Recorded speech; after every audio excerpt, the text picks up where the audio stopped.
ሄሎ አንቺ ፍቅረኛሽ የት ነው? ቤቱ ተጋድሟል። ምን ነው? ኧረ እዚህ አንድ ወለጋድም የተንቀለቀለ ነው። ምን ጣፋጭ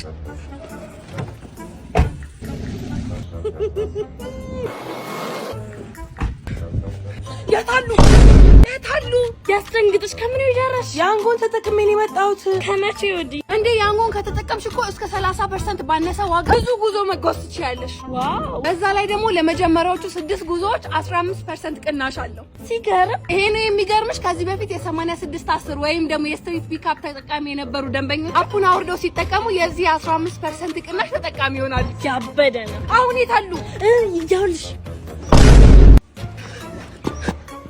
አታባልጊ። ማናት ያለሽ? እንዴ ራስሽ ማነሽ? ደፋር! አንቺ ራስሽ ማነሽ? ዞር በይ። እሷማ ሚስቴ ናት። እንዴ ስንጣበስ እኮ ፍቅረኛ አለው ወይ ስል የለኝም ብለኸኛል። ልጄ ፍቅረኛ እንጂ ሚስት የለኝም ብዬሻለሁ። ሚስቴ